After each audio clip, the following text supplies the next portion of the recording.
We're going to finish up John chapter 5 this week.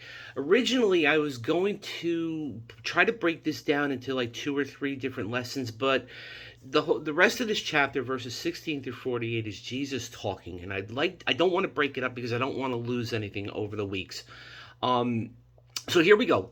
Reminder of chapter 5 earlier. Jesus healed the man at the pool in Bethesda. The lesson here that we learned was is that the man was relying on other people to help him, when Jesus was trying to show him that Jesus is the first move we make whenever we have a problem, a blessing. We need help with something. Jesus is our first move. That's who we should be praying to right off the bat.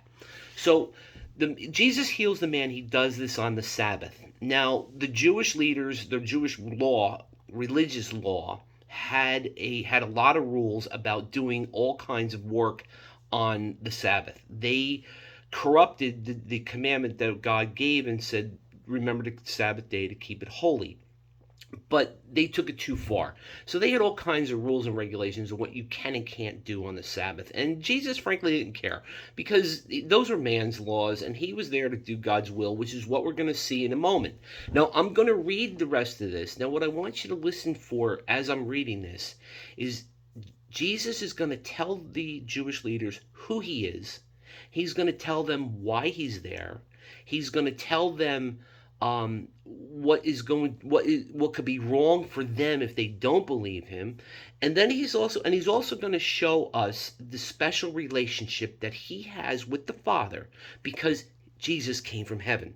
So here we go. I'm going to read this now, chapter 5, verses 16 to 48, and this is after the man discovers who Jesus is. He goes back to the Jewish leaders, points out who he is, he rats him out, and then the Jewish leaders confront Jesus.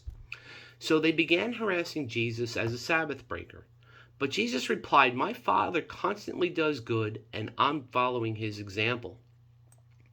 Then the Jewish leaders were all the more eager to kill him, because in addition to disobeying their Sabbath laws, he had spoken of God as his Father, thereby making himself equal with God. And that's true. What Jesus was telling them was, "I am God.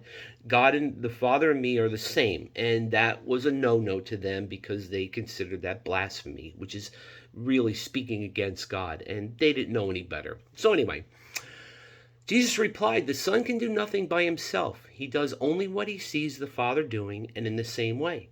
For the Father loves the Son and tells him everything he is doing, and the Son will do far more awesome miracles than this man's healing. He will even raise from the dead anyone he wants to, just as the Father does.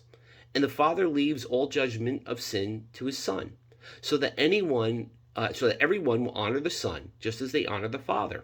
But if you refuse to honor God's Son, whom he sent to you, then you are certainly not honoring the Father. I say emphatically that anyone who listens to my message and believes in God who sent me has eternal life, and will never be damned for his sins, but has already passed out of death into life. And I solemnly declare that the time is coming, in fact, it is here, when the dead shall hear my voice, the voice of the Son of God, and those who listen shall live. The Father has life in himself, and has granted his Son to have life in himself, and to judge the sins of all mankind because he is the Son of Man. Don't be so surprised. Indeed, the time is coming when all the dead in their graves shall hear the voice of God's Son, and shall rise again. Those who have done good to eternal life, and those who have continued in evil to judgment. But I pass no judgment without consulting the Father. I judge as I am told, and my judgment is absolutely fair and just, for it is according to the will of God who sent me, and is not merely my own. When I make claims about myself, they are not believed. But someone else, yes, John the Baptist, is making these claims for me too. You have gone out to listen to his preaching, and I can assure you that all he says about me is true. But the truest witness I have is not from a man, though I have reminded you about John's witness, so that you will believe in me and be saved. John shone brightly for a while, and you benefited and rejoiced. But I have a greater witness than John. I refer to the miracles I do. These have been assigned to me by my Father, and they prove that the Father has sent me. And the Father himself has also testified about me, though not appearing to you personally or speaking to you directly.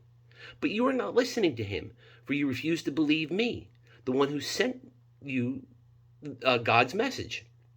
You search the scriptures for me, you believe. I'm sorry. You search the scriptures for you believe they give you eternal life, and the scriptures point to me. Yet you don't come to me so that I can give you this life eternal. Your approval or disapproval means nothing to me, for I know so well you don't have God's love within you. I know because I have come to you representing my Father, and you refuse to welcome me, though you readily enough receive those who aren't sent from him, but represent only themselves. No wonder you can't believe, for you gladly honor each other, but you don't care about the honor that comes from the only God. Yet it is not I who will accuse you of this to the Father. Moses will. Moses, on whose law you set your hopes in heaven. For you have refused to believe Moses. He wrote about me, but you refuse to believe him. So you refuse to believe in me. And since you don't believe what he wrote, no wonder why you won't believe me either. Jesus makes it really clear. I am God. God sent me here. This is my message. I'm here to give you eternal life. Take it or leave it. That's basically what Jesus is saying. And remember, these words, this Bible is written so that you will believe that Jesus is the Messiah. And I hope and pray that you do. And if you already do, these words will help you. The stories that I'm reading, the lessons that are in here, the entire book will help you in your relationship with him. Next week, we're moving into John chapter 6, and we're going to start seeing more miracles, more teaching, and more resistance. Have a great week.